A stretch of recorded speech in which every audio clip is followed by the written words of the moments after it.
أعوذ بالله من الشيطان الرجيم بسم الله الرحمن الرحيم الحمد لله رب العالمين والصلاة والسلام على رسول الله السلام عليكم ورحمة الله وبركاته Assalamu alaikum wa rahmatullahi wa barakatuhu, mes frères et sœurs. Voici les propos du frère Marmar Metmati quant à sa méthodologie pour étudier. Nous citons ainsi: tout d'abord, et dans la mesure où je ne me reconnais complètement dans aucun courant théologique, mes écrits sont donc parfaitement objectifs et absolument sans aucun parti pris. Lorsque l'une de mes recherches confirme ou infirme telle ou telle affirmation de tel ou tel courant théologique, je le dis sans crainte d'être taxé tantôt de chiite, tantôt de sunnite, tantôt de mi-chiite, mi-sunnite, tantôt d'égaré, etc. Ce genre de qualificatif ne manque malheureusement pas dans le vocable miséreux de certains de nos frères, mais aussi sœurs, entre guillemets, lesquels parlent beaucoup, tapotent beaucoup sur leur clavier. Mais on constatera fort clairement que l'argumentation et la sincérité chez ces gens-là sont plus invisibles encore qu'une fourmi revêtue d'une tenue de camouflage cherchant à se dissimuler dans une forêt lors d'une nuit sans lune. Ma plume est parfaitement impartiale et désintéressée. De cela, je vous en donne la totale garantie. Lorsque je décide d'étudier un sujet, je procède comme ce qui suit. Tout d'abord, je me réfère au Coran. Je sélectionne dans ce même Coran le ou les versets relatifs au sujet que j'ai décidé d'étudier. Après quoi, j'extrais le ou les versets en question, puis les conserve pour la suite de ma recherche. Ce ou ces versets me permettront d'obtenir une orientation significative. Ensuite, je me tourne vers les savants afin de consulter leurs conclusions. Après quoi, je serai en mesure de pouvoir juger si leurs conclusions sont objectives, sérieuses, complètes, etc. Et si elles ne sont pas, je dirais acceptables. Je dirais pourquoi elles ne sont pas acceptables. Après quoi, chacun d'entre nous pourra juger de lui-même. Comme le Coran me sert de repère, Bukhari et Muslim me servent de même de repère, même s'ils tendent vers une conclusion différente. Quoi qu'il en soit, je motiverai ma conclusion, afin de faire comprendre à mes frères et sœurs pourquoi je tends vers ce résultat. Étape 1, regroupement. Étape 2, recoupement.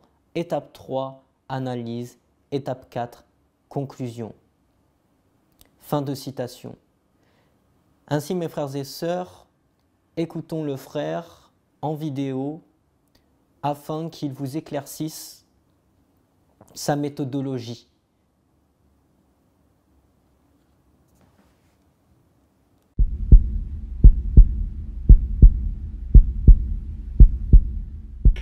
أعوذ بالله بسم الله الرحمن الرحيم الحمد لله رب العالمين والصلاة والسلام على سيدنا محمد وعلى آله وصحبه أجمعين والسلام عليكم ورحمة الله وبركاته. Frères et sœurs, j'espère que vous allez tous bien. Alors, je réalise cette petite, très courte vidéo afin de vous informer, en tout cas informer ceux qui suivent un petit peu mon travail, quant à la situation qui se présente concernant mes recherches.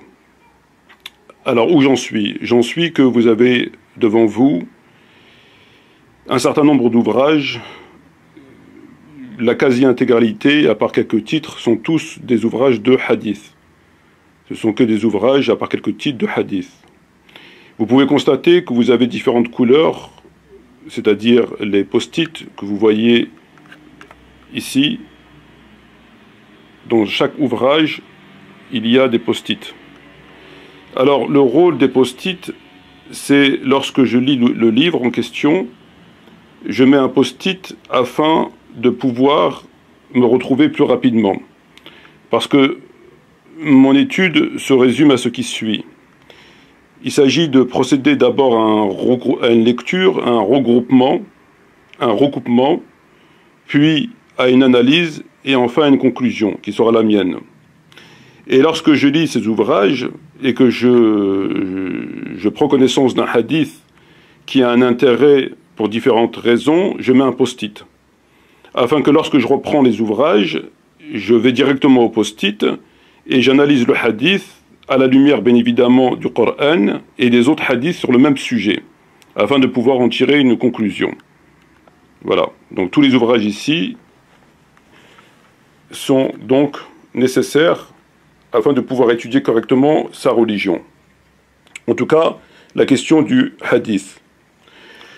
Vous avez par exemple ce livre donc, qui est Al-Musnad Al-Hamidi. Vous avez entre autres celui-ci qui est Al-Sharh Ma'ani Al-Athar d'Imam Tahawi rahimahullah. Vous avez celui-ci qui est par exemple Jami' Jawami' de l'imam As-Suyuti.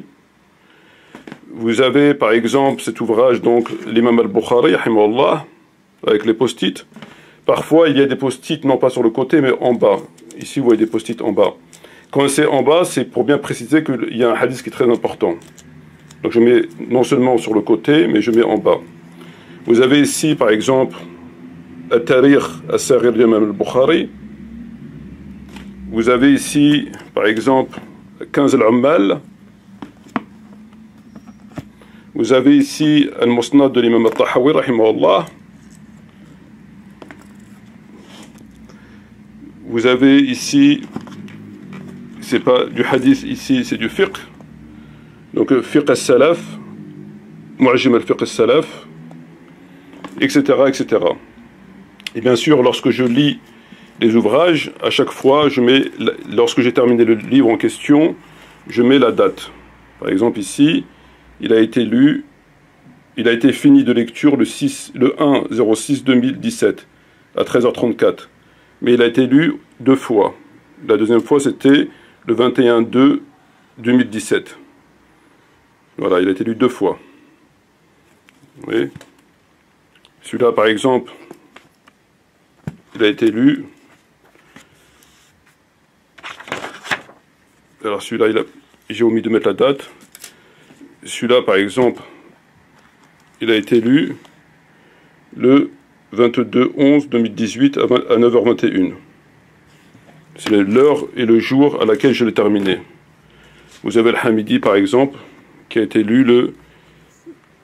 J'ai pas mis la date celui-là non plus.